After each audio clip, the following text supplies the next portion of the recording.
Ladies and gentlemen, welcome to the Maverick Mindset Radio Show. I am Adam Williams. And I'm Ashley Muckenhot. And this is the radio show for the dreamers and doers. It's for those who are willing to step into the arena.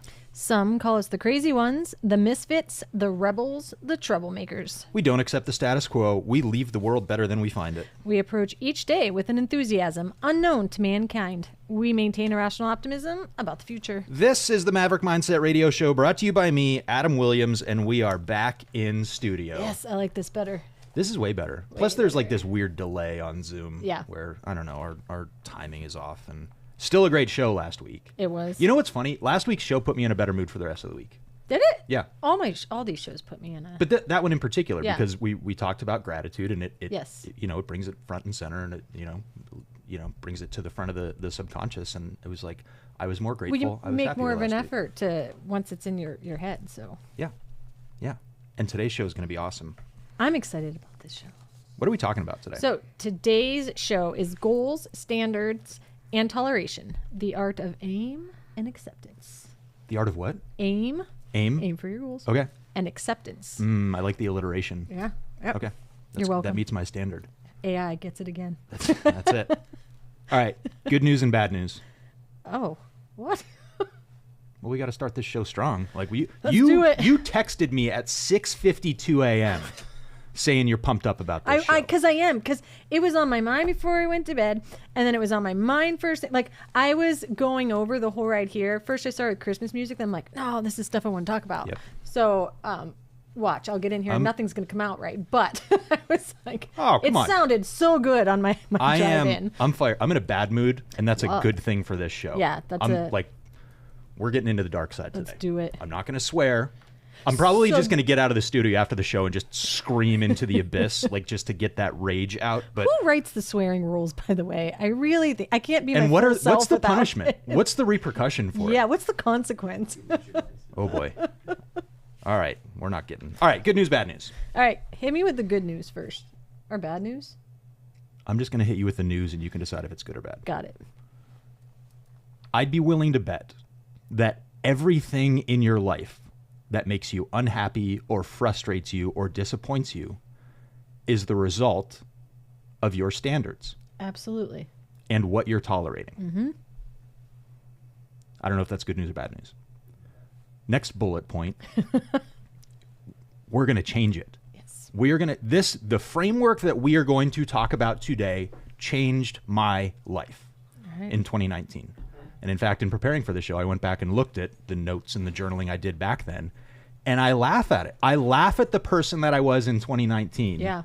Because, first of all, thank that person because things are awesome now. But the things that I said that I wanted, and in the goals and the standards, which we'll get into the distinction, it's like, wow, I was a fraction of myself. Yeah. All right, now the bad news. This is going to be really hard. This is going to be very difficult. Nothing good came easy. Because a lot of people are going to gain an awareness of goals and standards because of this show. And they're going to say, this is my new standard. And then they're not going to be willing to do what is required to do it because primarily they don't want to hurt other people's feelings. Yeah. Or they're worried about what other people think. Yep. And all right, we're just getting into it. Anybody that says, I don't care what other people think is full of Lying. it. They are full. They're not lying. They may just be mistaken. They don't understand, but they are full of it. We all care. We all care. Yeah. The difference is, what do you do with that? Yeah. I care about what other people think, but the sooner I can dismiss that and get back to what I want and what inspires me and what motivates me, the better my life is. Most people aren't willing to make that transition. Most people, there are people out there, I know this for a fact because I get multiple messages a week. I got a really sweet one. Sweet. Saturday, it was Friday night or Saturday morning after our Christmas party. I was pretty generous with the tipping. Yeah. I got a message from somebody Friday. I should pull it up and read it. But it was like, dude, you inspire me. I want to live this life. You are a gem in this city, and someday I want to be just like you. And you made a lot of people's nights tonight, and I'm sure you do that a lot, but I just wanted to say thanks. Awesome. Ah! Love it. Yes, I screenshotted it. I'm going to freaking print it. I'm going to hang it Frame on my wall it. because I know that I inspire people. I know I also have a lot of haters. I hate that phrase, but I know that there are a lot of people that don't like what I'm doing, and they don't like how I do it. But you know what? That one dude that says, you inspire me, I'll take 1,000 people that can't stand what I'm doing every single day. But most people don't want that. Most people see my life. There are people who are inspired by it, but I can tell you, based on results, you don't want this life. Right. Because you're not willing to do what it takes. Not willing to do the hard things. Take the action. And it's not just about hard work. It's about the emotional crap that comes along with it. Like, we talk about mental toughness. You got to have it if you're going to raise your standards. Yeah. No crybabies in this game. I still cry. Wait, what did I ask you last week if you cried? Oh, we were talking about when you went to, was it Arizona? Miraval. Miraval. Yeah, that was on the show. Yeah. Yeah. Yep. I joke, but like, yeah, I mean, this is hard. This is difficult. The life I have is extremely difficult, but I would rather be shedding tears in my Porsche. There you go. Can I shed some tears in Bali? Yeah. I'd really love to. If you don't, you've been talking about this trip. We're gonna make. I'm sick of hearing about it. Hey, I'm sick of hearing about it because I'm not sure that you've actually taken any affirmative steps towards getting there. But here's the thing: if you do it, when you and I are going to meet later to come up with some other project plans, let's start on that one. Let's start making this happen. Put a deposit down. Oh man. But if you go on this trip and you fly across the world and you land in Bali, and you don't get a little emotional at that moment. Oh, I'm crying. I already know I.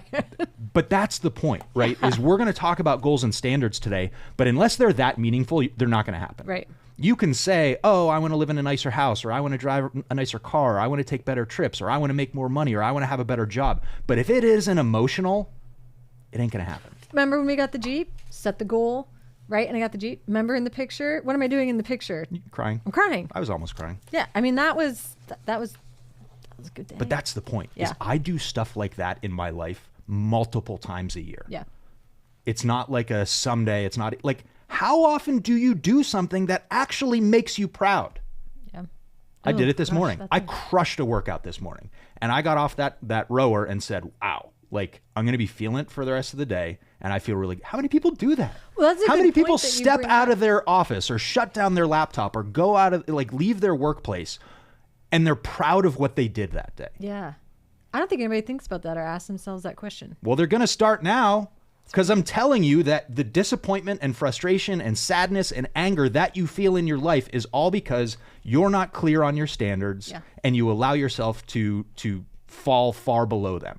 Yep. All right. Before So, we skipped some things. I'm That's fired all right, up. The playlist was on fire this morning. I am like, Yeah. I am in a rage, but that's a good thing. That's a good thing. I watched, did we talk about the Lance Armstrong documentary too? No. I got a whole other show in my brain right now that I don't Nice. want to start teasing, but there's a 30 under 30 that they did on Lance Armstrong that's on Netflix right now. It's I like the shows you bring up. They usually become lessons within our I gotta go team. and watch this one So- again. The funny thing is you can get Netflix on your Peloton. So like if it's like a 10:30 p.m. workout and I got to get the second workout in for 75 hard, I usually won't go like super intense, but I'll get on the bike and I can watch Netflix and sort of set my own difficulty. Man, if you're watching a Lance Armstrong documentary you're on a bike. and they're in the Tour de France and there's a real life Peloton and I'm like, I'm ready for some EPO, some performance enhancing drugs, like let's go, boys. All right. Oh, that's So we got great. today's topic before we get really deep into this. As always, blowing your minds every Wednesday at 9, going live at 9:05 on Facebook, Maverick Mindset Radio.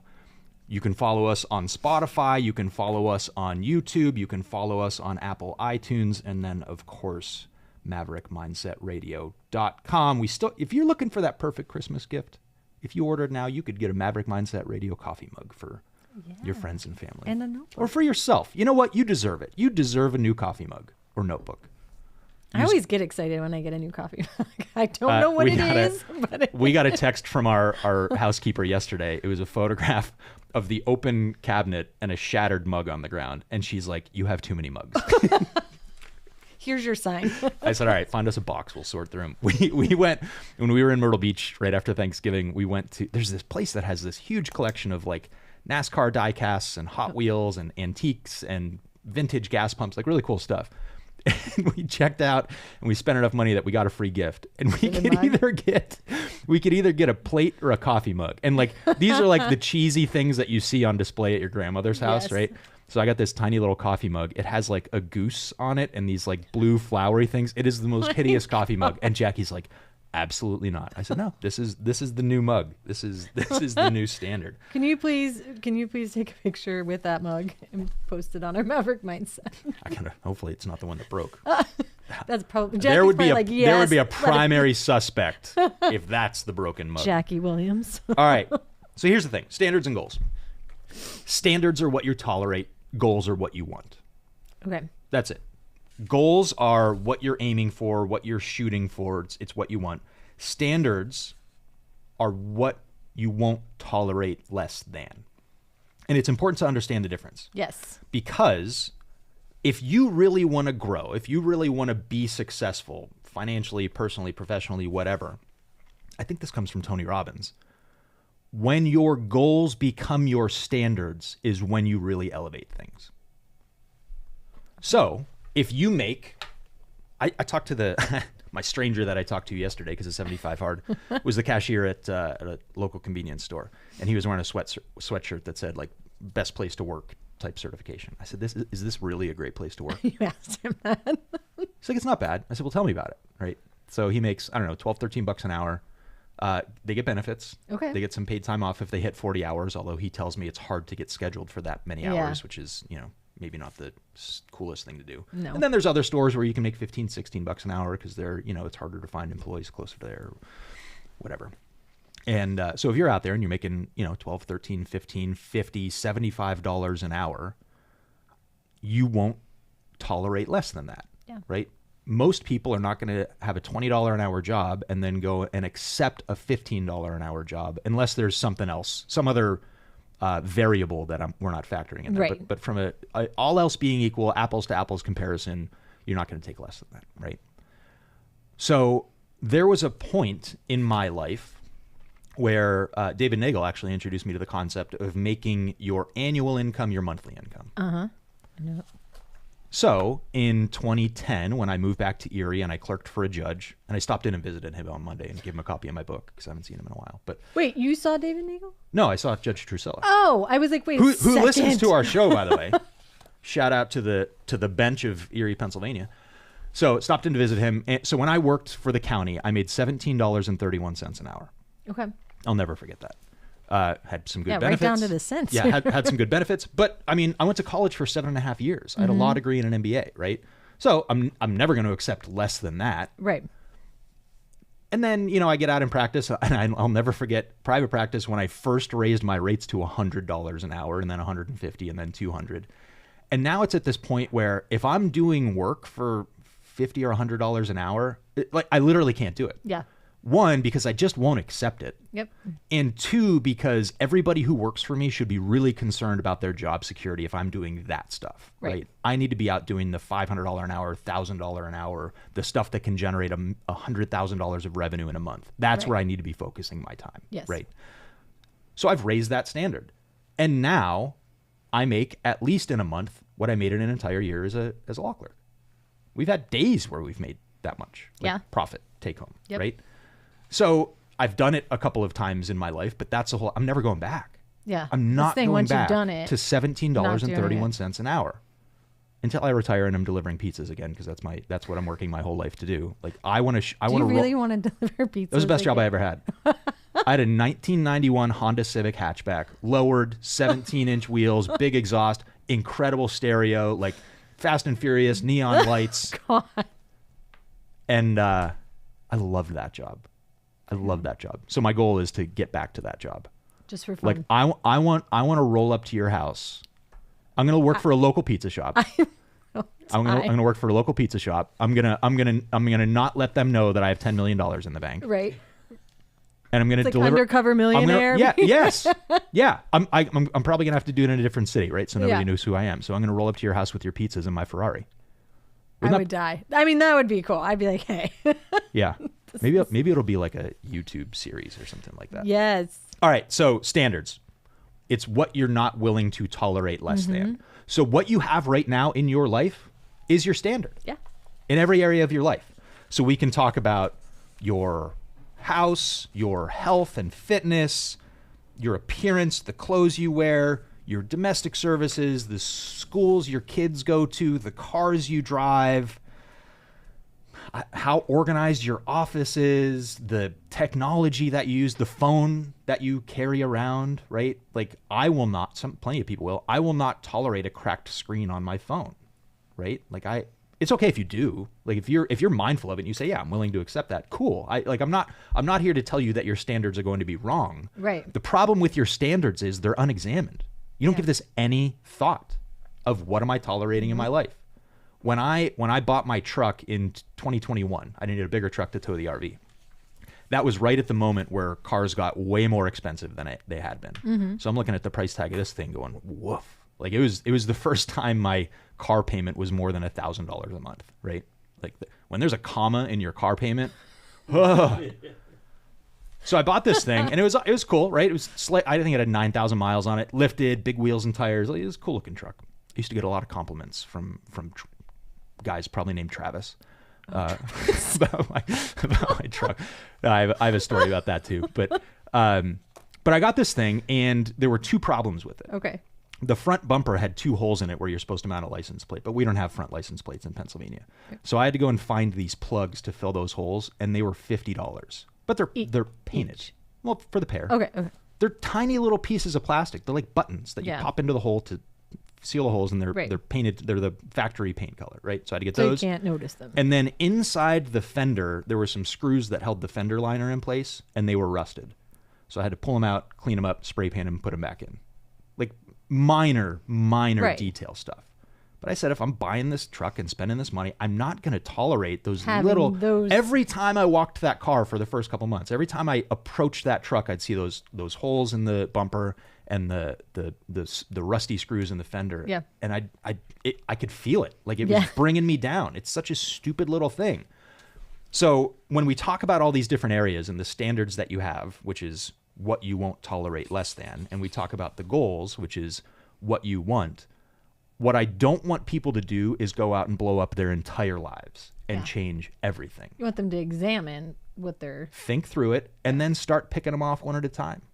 Well, because like you said, goals are what we want and standards are what we choose. And I think what ends up happening there... I don't know if you even choose the standard. Well, sometimes it's just what happens to you because you're not paying any attention to it. But go ahead. I have to finish my thought. It's what we choose because I think they become the habits.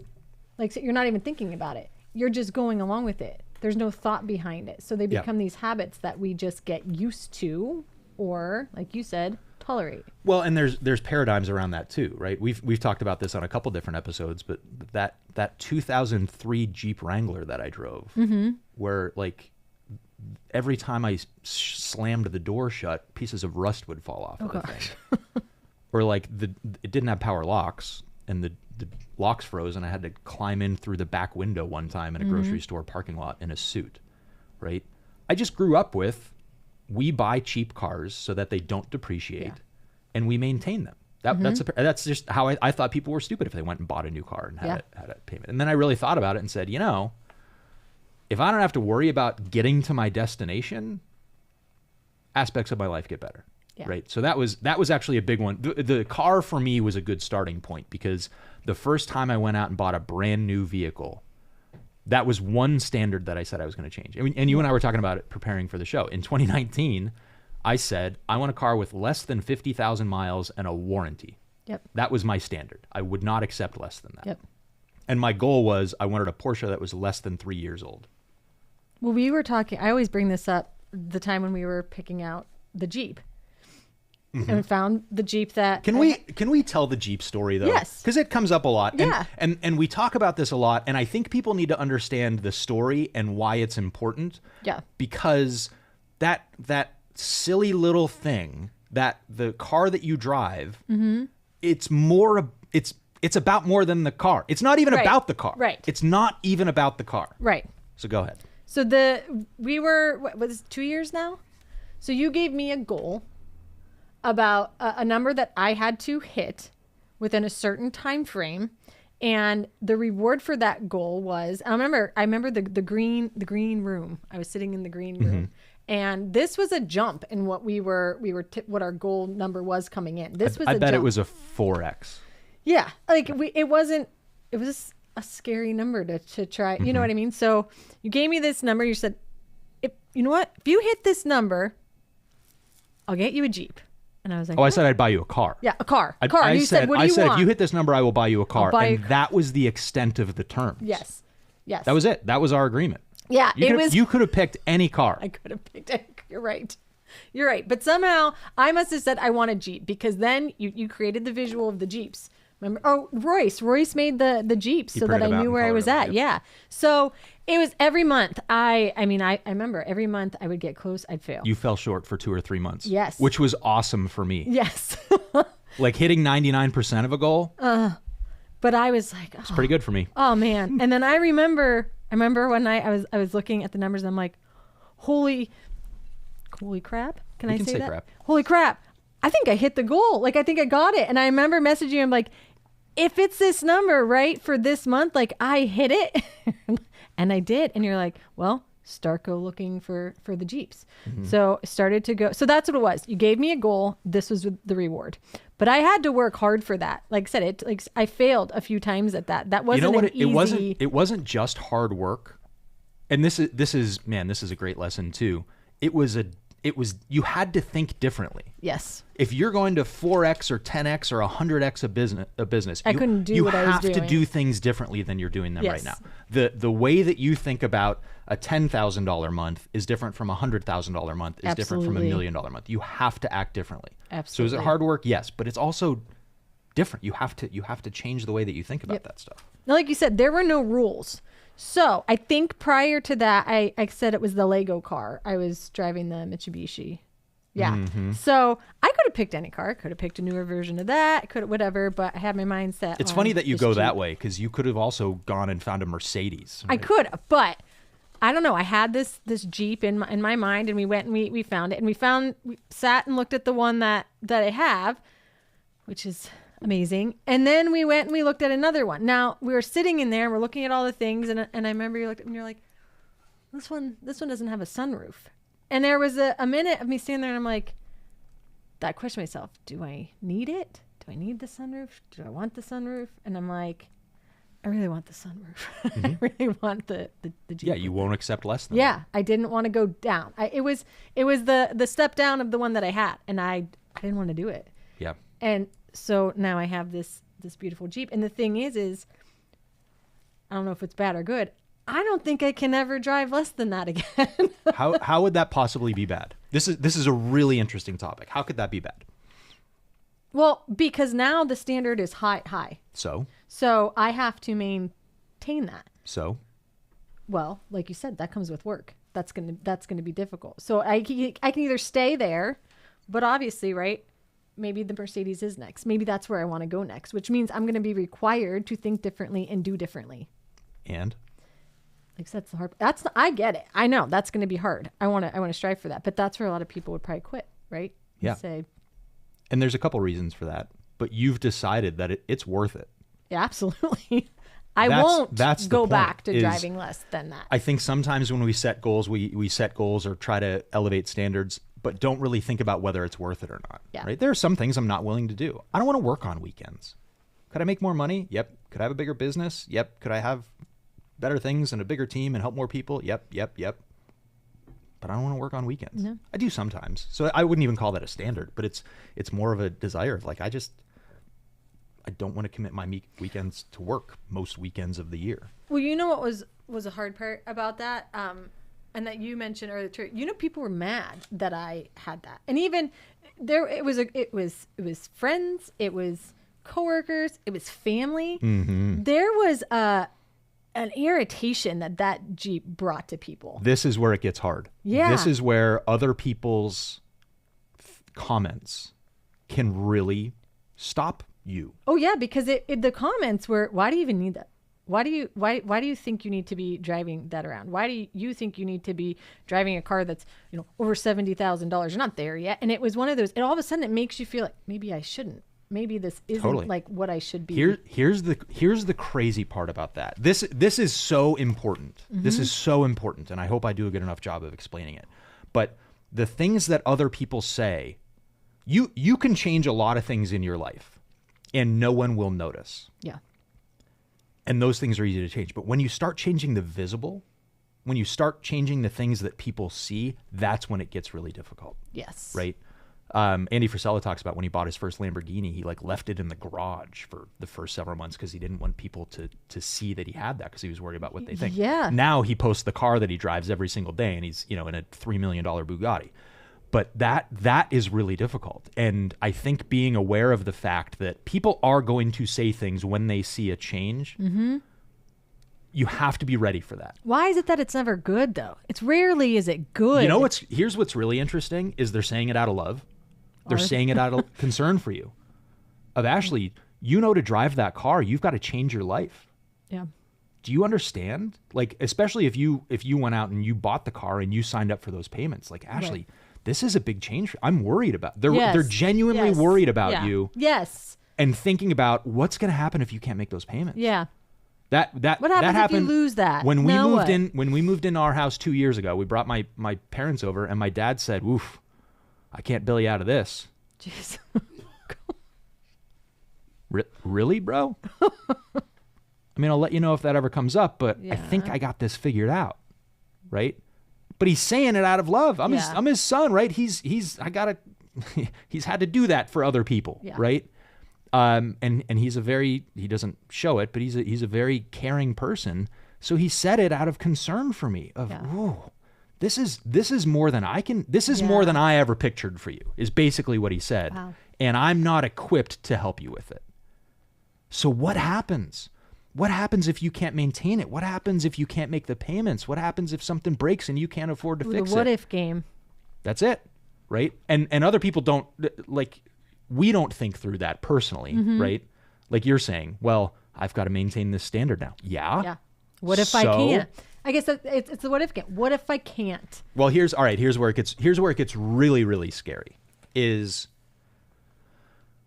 when you've got the change that you make and it's visible. You go and buy a new car that other people perceive as expensive or a significant up level from where you are, right? So if you hang out with a bunch of people who drive Toyotas, your high school buddies who all drive Toyotas, and then you're the first one to go out and buy the Lexus, they're going to joke, right? "Oh, you're too good for us," and "Oh, you're so fancy," and how are you going to afford that? And what makes you think that you're worthy of that, which is a whole other issue. What makes you think you're good enough for that? Yeah. Here's where it gets really scary is then you start thinking about it and say, if I can't make these payments, this car's going to get repossessed. Yep. And then what are people going to think? Yes. So it's not just the initial comments where they're saying things, whether seriously or in jest, and most people genuinely are saying it out of love and concern for you. But then we go down the path of, well, what if my house went up for sheriff's sale? What if I had that tax lien filed against me and everybody finds out? What if there's that judgment? What if? And it's not about, listen, if I didn't make my house payments for a long enough period of time and they foreclosed on my house and they kicked me out, that's going to be a very public thing. People are going to talk, right? I'm not going to be homeless. I'm going to live somewhere. Right? Yeah. I'll figure it's not as if I'm going to be kicked out to the street. Like I literally, I don't know how to be homeless. Well, so I don't know how to do it. That's your mind. So you have that mind. What you did, most people, their thing would be like, I die, life would be over. Things are it. You turn it to, well, this isn't going to happen. I'm going to live somewhere. I'm going to figure this out. Yeah. There's that difference. You're over here, I'm going to die.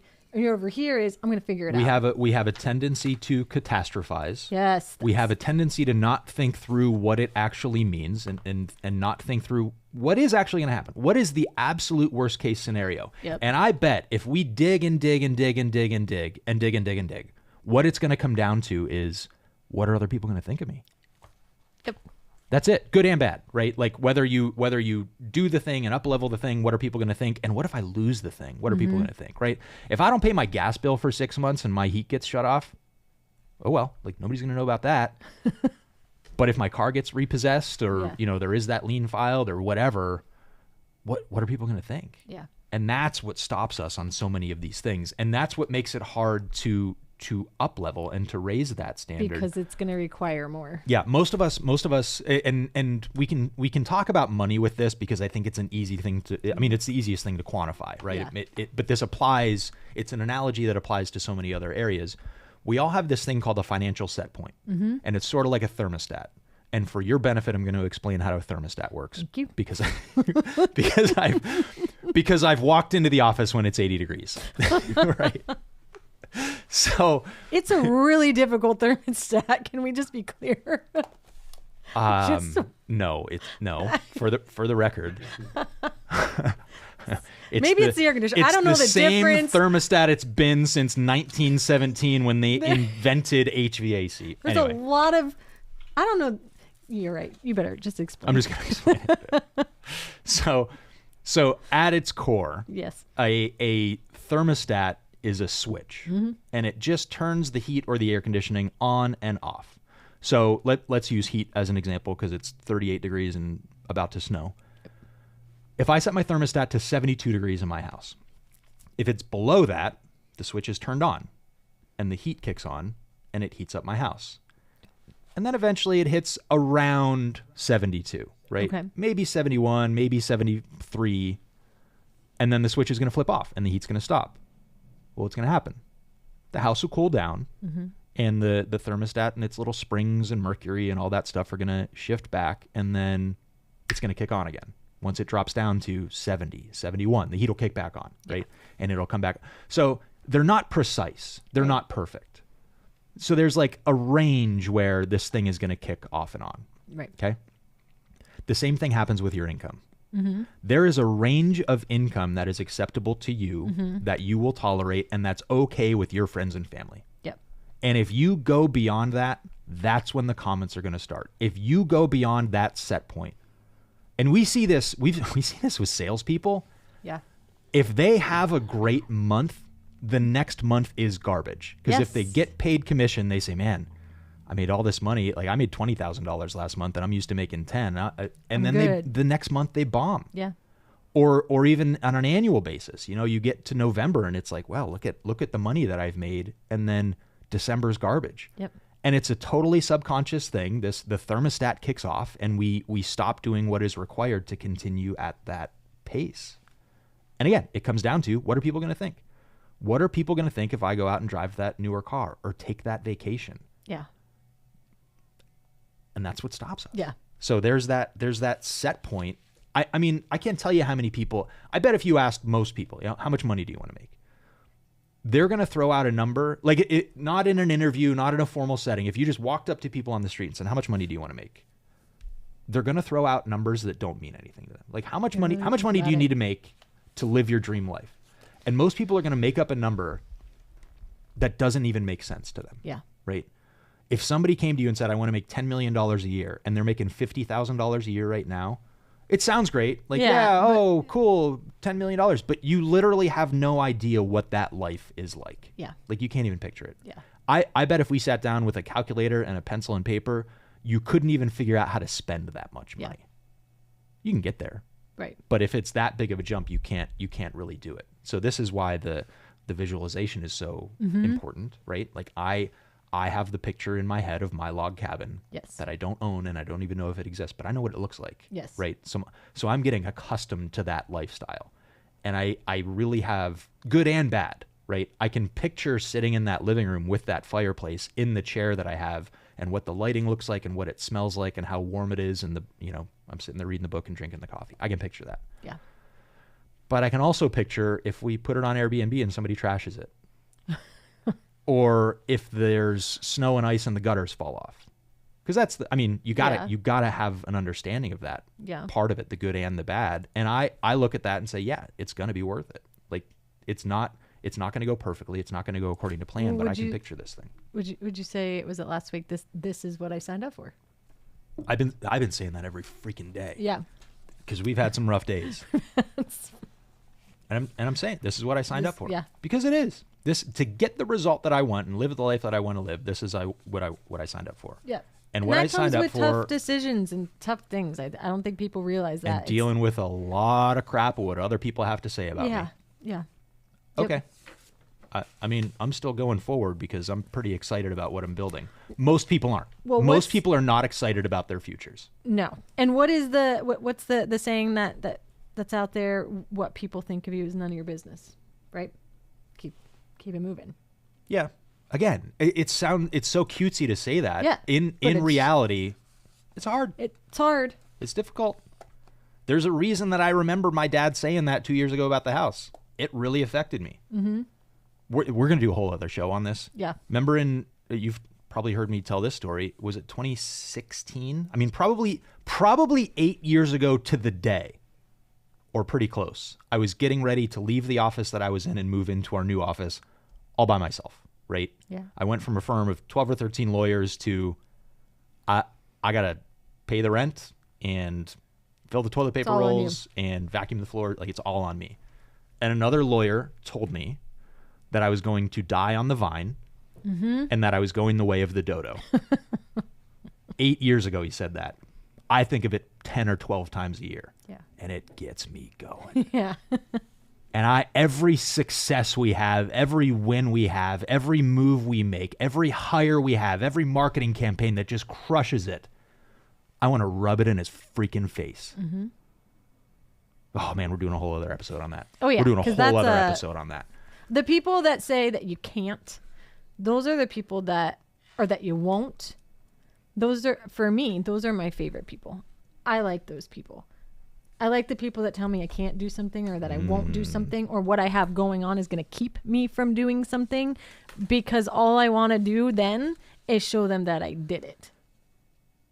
Yeah, that's like a core wound that you have. Yeah, it is. Which is okay. I mean, again, nothing wrong with that. Like, we're going to use it. Yeah, we're going to do We have a show on core wounds. Well, we're going to do a show on your dark side. Yes. And what motivates you and gets you going. Yeah. And it can be cutesy and inspiring and positive and motivational, and it can also be, I want to put my freaking foot on your throat. Mm-hmm. That's okay. It's okay. It's okay to do that.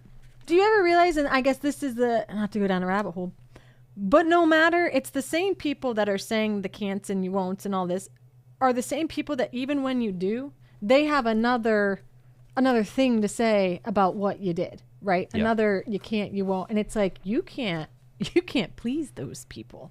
There's nothing you can do that's going to make them be proud of or accept that. Yeah, you can do it. Here's my standard. I don't allow those people in my life. Yeah. And if I discover them in my life, I exit them from my life, yeah, or minimize my encounters with them, yeah, right? Not gonna. It may be difficult to abandon family members, right? Not that I have this problem, but some people choose to do it. Mm-hmm. Other times it's like, you know what? I just need to minimize the amount of time I spend with these people. Yeah. That's our standard. I'm not willing to accept that in my life. Yeah. It's really tough. It's really tough. But man, it is so worth it. Yeah. I like surrounding myself with people that want to see me win. Yeah. That's it. That's what I want in my life. If you don't want to see me win, first of all, your feelings are going to get hurt. Yeah. And second of all, go find somebody else to complain about with your miserable life. Mm-hmm. Sorry. But that's the decision that I've made. That's the choice that I've made. I'm going to move from the old neighborhood into the new neighborhood, mm-hmm, and I may not see you much anymore. And is it difficult? Yes. And are there friends that I wish I could still have contact with? Yes. But they would have slowed me down and they would have held me back. Yeah. And I would rather not have those people in my life than not get closer to reaching my full potential. Yeah. That's the decision that I've made. Most people aren't willing to make that decision. Because you can tolerate those people for a little bit. You can tolerate the things that they're saying. You can tolerate how it makes you feel for a little bit. Yeah. But what ends up happening then is you're forced then to make a change, which, by the way, we skipped it, but I want you to talk about it. I didn't skip anything. I said we skipped it. We're a team. We skipped we skipped our quote of the day. Oh. Which was... Oh, yeah. Yeah. So this is... No, we didn't skip it. We just decided that we were going to do it at 9:44 a.m. Oh, this is true. We're hitting it. So what changes people is when their shoulds become their musts. And that's by Tony Robbins. Yeah. So when your goals become your standards. Yeah. And what then you're not willing to tolerate anymore. Yep. Can I give a piece of advice on this? Yes. Here's a thing that helps. And again, this takes work. Is changing your self-identity. Oh, that's hard. No, it's not. I really don't think it's that hard. Because your current self-identity, more likely than not, has just happened to you. Mm-hmm. Right? It's probably a lot of what other people told you that you are. Yeah. If you weren't good in school as a kid, you still think you're dumb. Mm-hmm. If you had really smart siblings who got really good grades and you didn't, you still view yourself as less than them. Mm-hmm. And if you really get it, if you start to understand that, what happens is you end up making more money and being more successful than those siblings because you find your superpower. But it comes back to, we've talked about literally the book Mindset and Growth Mindset and Fixed Mindset of people tell you there's a certain way that you are when you're a kid and you live with that for the rest of your life and that's just your identity. Yeah. Well, it's going to take some reprogramming. So I was thinking about this. My birthday's in 2 days. Ugh. Oh, yeah. But since 2021, I've lost 35 pounds, right? And there's been some fluctuation in there, but it never stuck until I started to see myself as the person in the mirror. I used to stand in front of the mirror and say, I look great, but this isn't me, right? Like this is a temporary thing. Because I'm doing this program and that's it. And I'm gonna fall off the wagon and eat some more cheesecake. I'm gonna go back right after this is done and Until I said, no, you know what? I'm actually somebody who's in good shape. Yeah. I got a ways to go. Don't get me wrong. I hate the way my stomach looks on this camera up here, but we'll change the framing of that. Standards. But that's the point. I don't see myself like that, right? Yeah. Like when we went to the golf simulator on Friday for our company party, and there was the slow motion camera. Yo, I looked jacked. I like pulled my sleeves up, and this thing analyzes your shot, and I'm like, I'm not even looking at that golf club. Like, I have triceps. Yeah. Adam stopped and told everybody. He's like, guys, come and see this. Yeah. Come and see this. And they're like, how far did you hit the ball? No. Doesn't matter. Look at my arms. He's like, do you think there's a screenshot of that? It's somewhere in the 5-iron like security footage. Yes. There's me flexing on the golf simulator. But that's the point, is I had to start seeing myself as that person. Yeah. Right? When you start seeing yourself as the owner of $1 million business, you will start acting like the owner of $1 million business. And then guess what? You'll have $1 million business. Yeah. When you start seeing yourself as the owner of a $10 million business, and when you start acting like the owner of a $10 million business, you know what's going to happen? You're going to have $10 million business. You'll have a $10 million business. Yeah. But until you change that identity, and if you don't see yourself as that person, it ain't going to happen, right? Yeah. You don't see yourself as good at math. You think you're ever going to get good at math? I know what the right answer is, but I know how I feel. No, the answer is you don't. You don't see yourself as ever getting good at math. I don't. I feel like that is a roadblock for me. What did you get on the math portion of the SATs?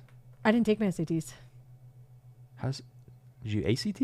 I didn't take any of it. People are like, how did you get in college without taking your SATs? That's my question. Because I didn't start college until the age of 22. So at that point, they don't require you to have your SATs. So if you go directly out of high school and start, not a requirement. Huh. Shocker, right? Because I was like, oh man, I didn't take those. I didn't need them. Wow. Well, how am I supposed to know how good you are at math? I can tell you because math is required as one of your math A and math 101 and math 102 you have to take as your general classes when you start college.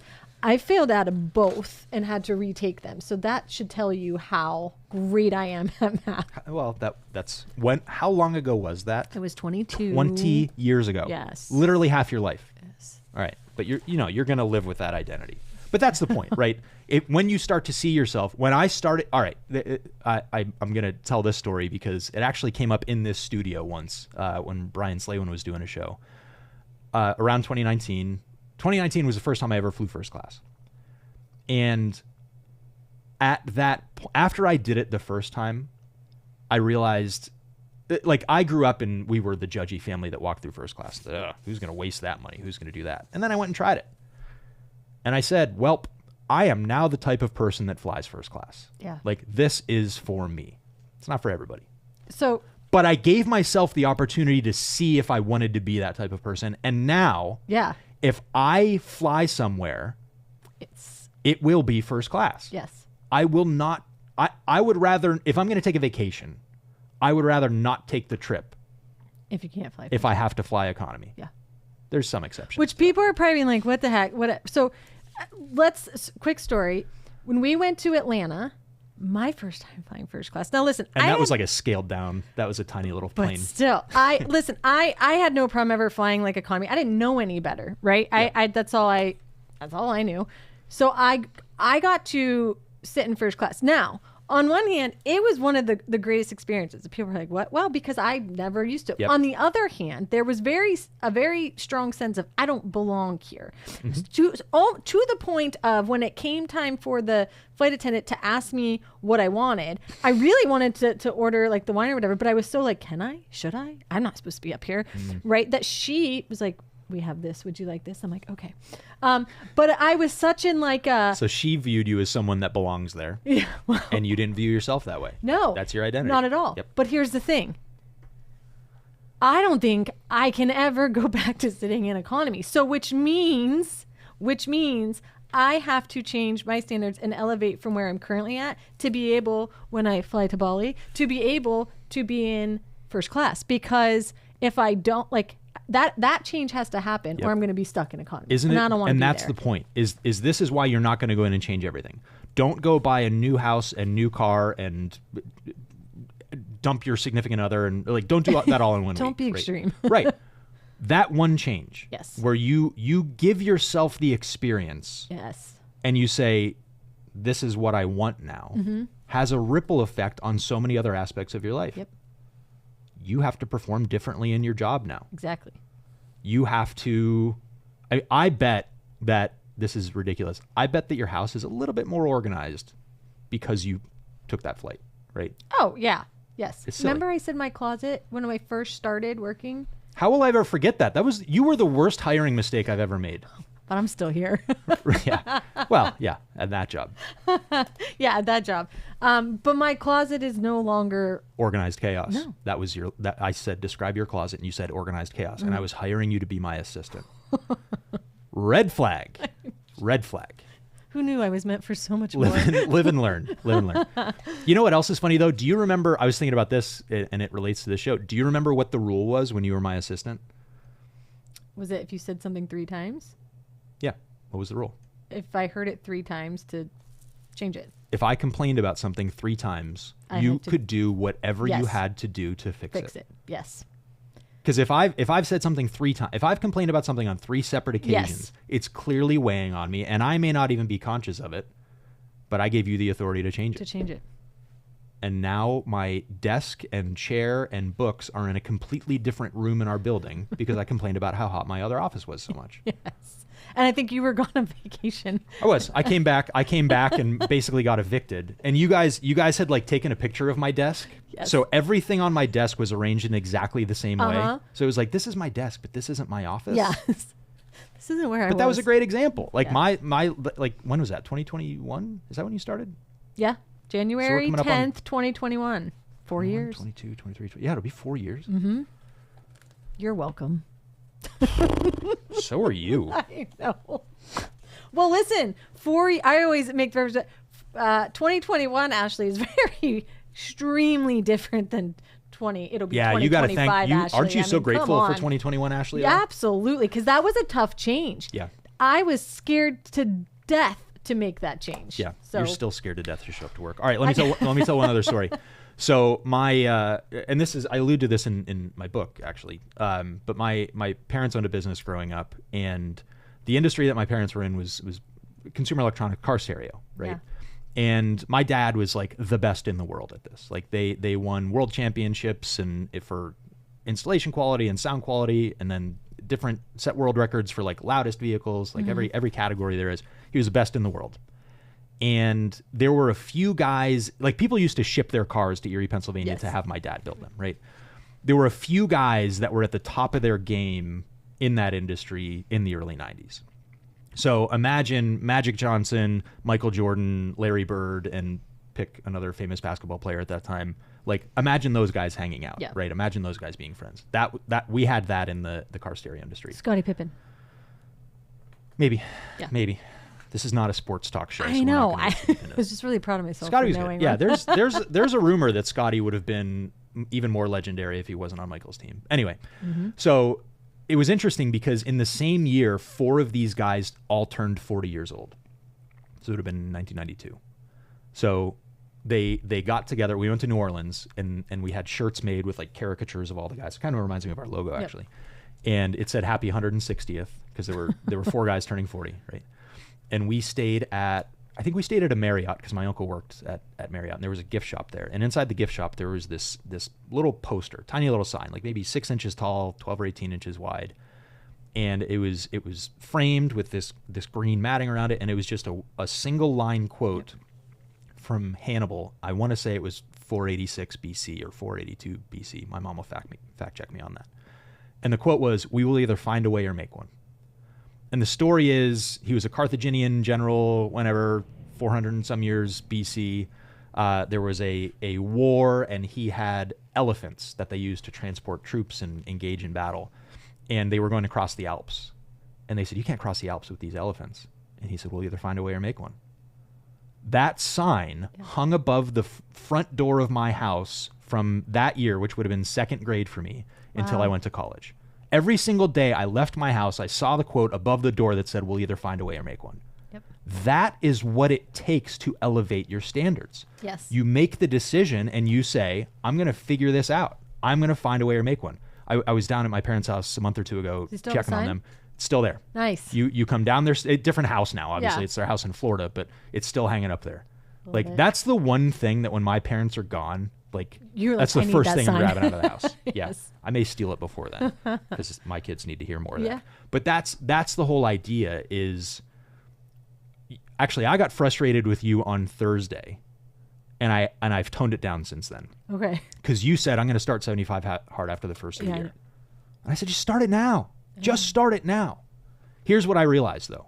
75 hard is now easy for me. I've done it enough times. Like, it's no big deal. Right. Right? Although I have failed one phase a couple times this year for various reasons. But it's not that big of a deal for me. But for you, it's a huge step. It is. And what you were saying was, I have to get ready. I have to prepare. Well, for me, it's just something that I can wake up tomorrow and say, "I'm doing it. Right. I'm getting through this Right. phase," right? You haven't done that yet. No. So you need to spend weeks getting ready for it. Yeah. So Because I know it's a change. I am no longer frustrated. Thank you. Here's what I realize, though, is you need to have made the decision that you're going to do it, and you're either going to find a way or make one. Yeah. Nothing's going to stop you. Yes or yes, it's going to happen, right? That decision needs to come now.